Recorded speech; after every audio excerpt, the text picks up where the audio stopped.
sembang apa? Yafa ajak sembang guys. Yafa nak sembang apa? Sembang dengan Mami. Dia sembang apa? Yafa ceritalah Yafa buat apa kat sekolah hari ni, kat sekolah. Yafa tidur kejap Lepas tu Yafa bangun. Kenapa sekejap Yafa tidur?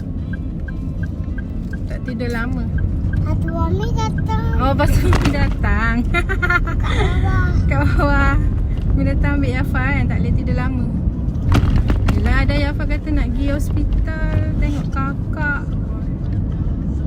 Tapi Yafa tak boleh naik. Yafa duduk bawah dengan Daddy. Yafa main dengan Daddy. Okey, Mami naik jaga kakak. Mula nak beli ni lah, fries lah. Kat mana Kat mana Yafa ada jual fries?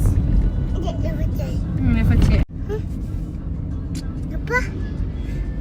Apa Mami? Tak apa, Mami tanya.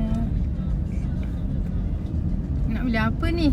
Mami, apa dapat ambil kek tu? Tak boleh tu kek ada orang tu, customer Mami punya. Apanya? Nanti Yafa Mami beli kek baru, okey?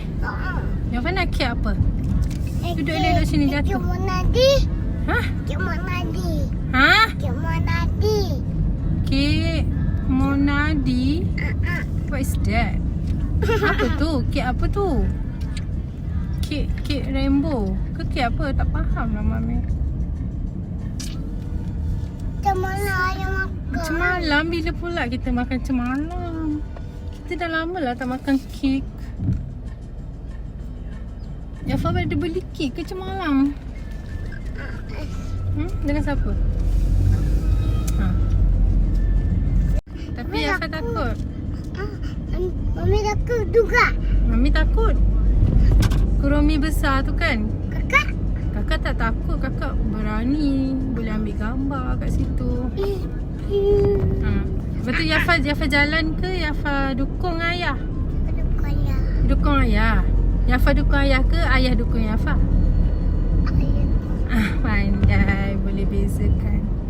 Pandai lah Yafa ni. Bijak. Mana dia kat tu? Mana ni hospital kakak ni? Baru gerak Yafa, lambat lagi. Mana bang? Kita pergi delivery IUM dulu. Lepas tu baru kita pergi hospital, okey? Lepas tu Mami tahu. Mami buat work kejap. Nanti malam baru kita balik. Yafa duduk kat Daddy, okey? Pampers Yafa ada berapa dalam beg? Ada 3 lagi. Yafa pakai tak pampers kat sekolah? Lagi 3. Dah 3 dah. Tak ada 3 dah?